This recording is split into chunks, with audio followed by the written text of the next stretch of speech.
High guys, good morning from Durgapur. আপনারা দেখছেন Babita blogs. Welcome to our new video. আজকে আমাদের ভিডিও হতে চলেছে মুম্বাই মেলে, মুম্বাই হাওড়া মেল। তো দেখি, আমাকে অ্যাকচুয়ালি যেতে হবে শিয়ালদা আবার, মানে আপনাদের অনুরোধে আমি হাওড়া ডিভিশনটা কভার করার চেষ্টা করছি।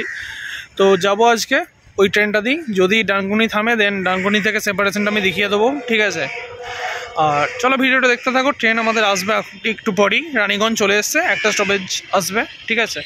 ট্রেন আসুক, তারপর আমাদের সঙ্গে কথা হচ্ছে। আর প্রচণ্ড বৃষ্টি হচ্ছে, না হবে আর কি, এখন টিপটিপ করে পড়ছে, বুঝতে পারছেন কিনা জানি না। তো আমি অ্যারাইভেল দেখাতে পারবো কিনা তাও জানি না, তো দেখা যাক, ঠিক আছে? চলো দেখতে থাকো।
আমাদের ট্রেন ছেড়ে দিল দুর্গাপুর স্টেশন থেকে। তো নির্ধারিত সময় থেকে 5 মিনিট দেরিতেই ছাড়লো ট্রেনটা।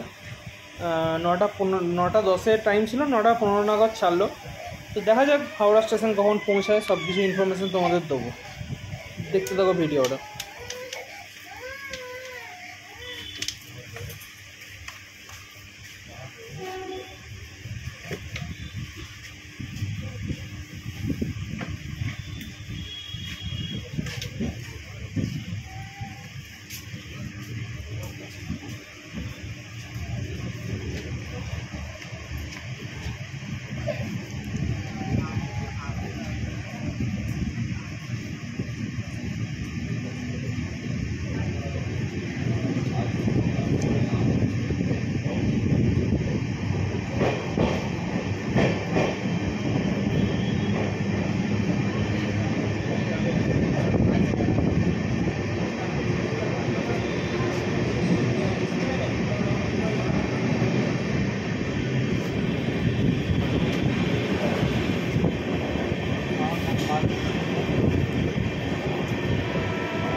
আমাদের ট্রেন কিন্তু পানাগড় স্টেশন থেকেও ছেড়ে দিল।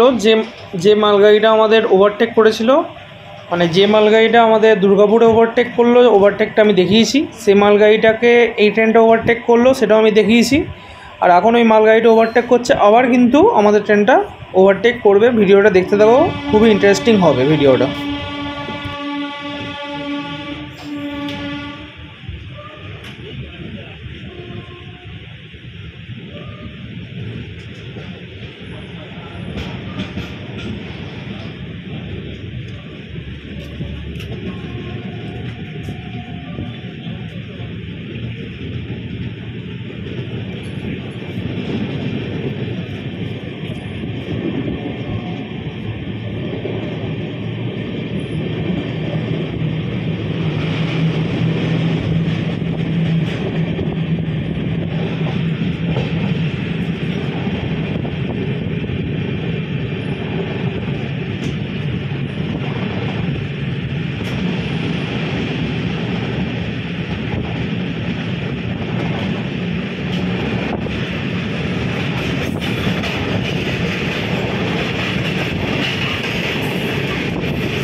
এই যে সাইডে যে লাইনটা দেখতে পাচ্ছেন আপনারা, ওই লাইনটা হচ্ছে রামপুরহাটের লাইন।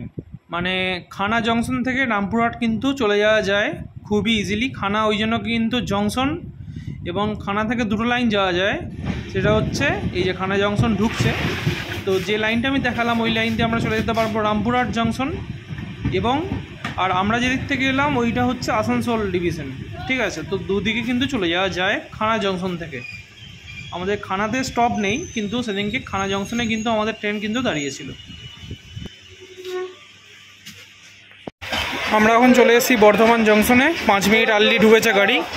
তো আমি অ্যারাইভেল দেখাতে পারিনি, কারণ আমি ছিলাম স্লিপারে, আর আজকে ছিল ম্যাজিস্ট্রেট চেকিং, আর আমার ছিল মান্থলি। তো আমাকে ওখানে ডাকতে দিও না, আমি এসে গেছি জেনারেলে, ঠিক আছে। কোনো ব্যাপার না, জেনারেলও ফাঁকা আছে মোটামুটি। তো এই দেখো বর্ধমান আমরা পৌঁছে গেছি, ঠিক আছে। বাকি জার্নিটা এনজয় করো। তো এইটা হচ্ছে বর্ধমানের নতুন যে ব্রিজটা তৈরি হয়েছে, সেই ব্রিজটা তোমরা দেখো, প্রচণ্ড বড় ব্রিজ কিন্তু। আর এটা খুবই একটা সুন্দর দেখতে লাগে, বর্ধমানের আকর্ষণ বলতে পারো তোমরা। আর ওই যে ট্রেনটা গেল ওটা হচ্ছে মেন লাইন লোকাল, ওটা কিন্তু 8 নম্বর থেকে ছাড়লো। আর আমাদের ট্রেন কিন্তু ঢুকেছে 5 নম্বরে। ঠিক আছে, বাকি ভিডিওটা দেখতে থাকো। चाय पीना, चाय भाड़ में चाय, चाय चाय चाय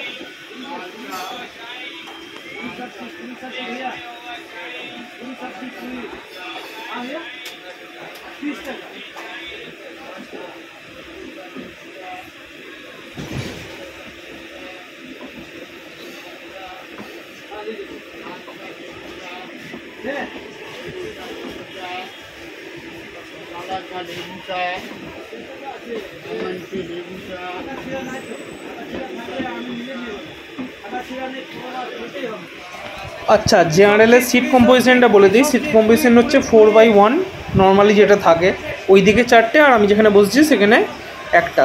বর্ধমান থেকে ছাড়লো মোটামুটি রাইট টাইমে ছেড়েছে। হ্যাঁ, রাইট টাইমেই ছেড়েছে, ওই 1 মিনিটের মতো লেট। আই থিঙ্ক 10:16 টাইম, 10:17 ছেড়েছে। তো দেখা যাক হাওড়া কখন পৌঁছায়, সব কিছুই শেয়ার করবো তোমাদের সাথে।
আমরা এখন ক্রস করছি শক্তিগড় স্টেশন এবং এর আগে আপনারা দেখলেন অনেক ক্ষেতগুলো হয়তো ডুবে গেছে জলেতে বা অনেক কিছু জল আপনারা দেখলেন।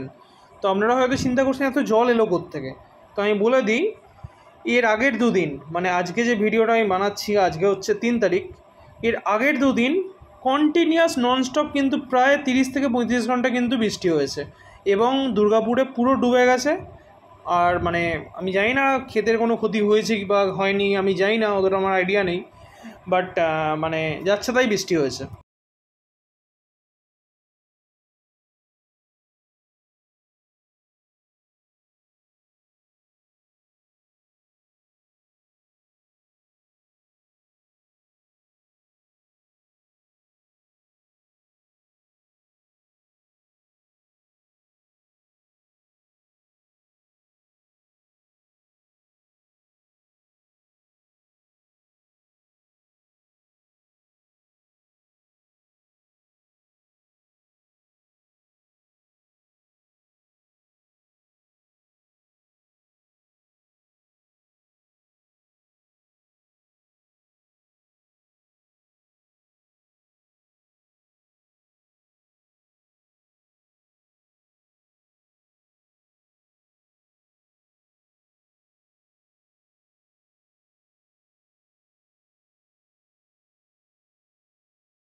পরপর ট্রেন অ্যাক্সিডেন্ট হলো।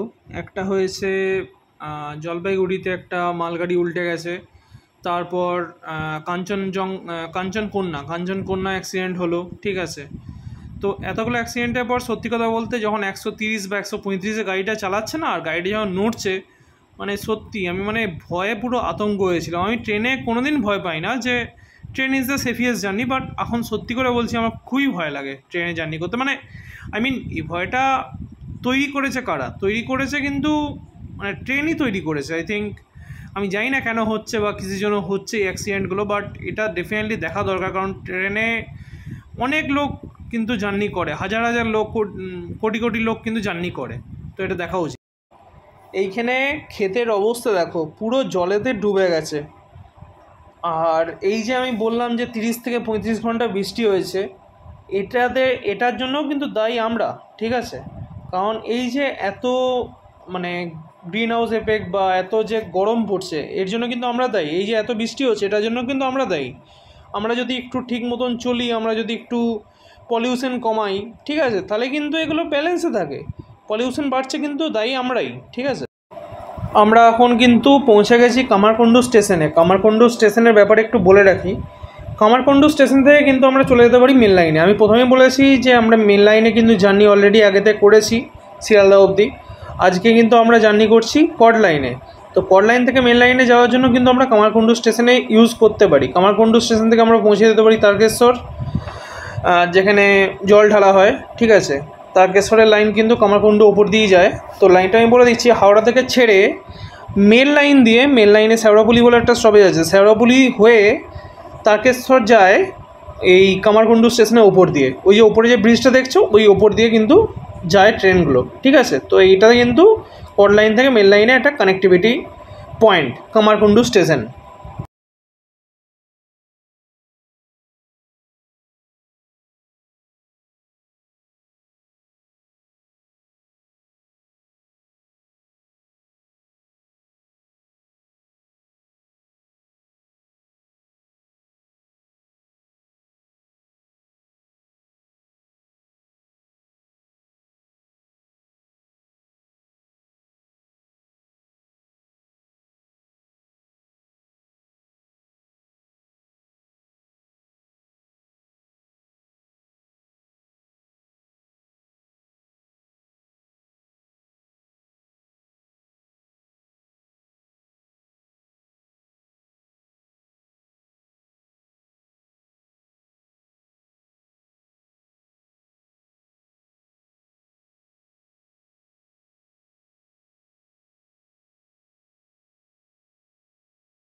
আমরা কিন্তু পৌঁছে গেছি ডানকুনি জংশন এবং ট্রেন কিন্তু প্রচণ্ড স্পিডে দৌড়ে যাচ্ছে। তো ডানকুনি জংশনের ব্যাপারে একটু বলে দিই। ডানকুনি জংশন কারণ এখান থেকে একটা লাইন চলে যাচ্ছে কিন্তু হাওড়ার দিকে এবং একটা লাইন কিন্তু চলে যাচ্ছে শিয়ালদার দিকে। তো আমি যে ডিভিশনটা দেখাবো বলেছিলাম সেটা আমি আজকে দেখাতে পারছি না, কারণ ট্রেন তো এখানে থামলো না, কারণ এখানে স্টপ নেই, না থামারই কথা ডেফিনেটলি। বাট আমি ভেবেছিলাম থামলে আমি নেমে যাবো, শিয়ালদা চলে যাবো, বাট এনিওয়েজ হাওড়া ডিভিশনটা আপনাদের দেখানো দরকার এবং আমি হাওড়া ডিভিশন আজকে দেখাবো, আপনাদের প্রমিস করেছি এবং দেখাবোই, ঠিক আছে? তো দেখা যাক হাওড়া কখন পৌঁছায়। ডানকুনি জংশন আমরা কিন্তু রাইট টাইমেই পৌঁছেছিলাম।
আমরা পৌঁছে গেছি হাওড়া জংশনে।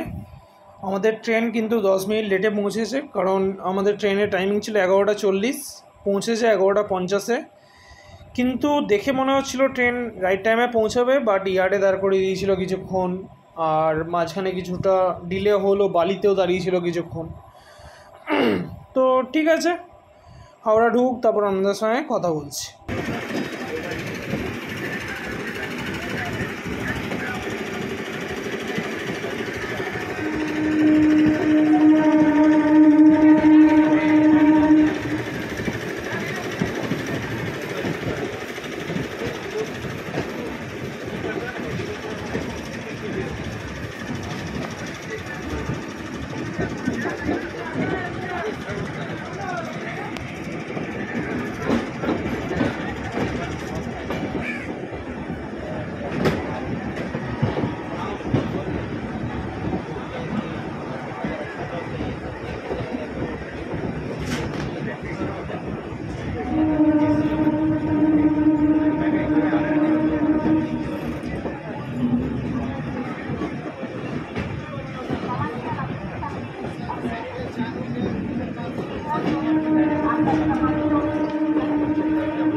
বাথরুমের যদি কন্ডিশন বলি, বাথরুমের কন্ডিশন যেরকম হয় জেনারেলে সেরকমই ছিল, বাট আমি জেনারেলের বাথরুমে উঠিনি, আমি স্লিপারে উঠেছিলাম, কারণ ট্রেন তখন থেমে গেছিলো, এবং স্লিপারে যেহেতু ওই জন্য ভালো ছিল।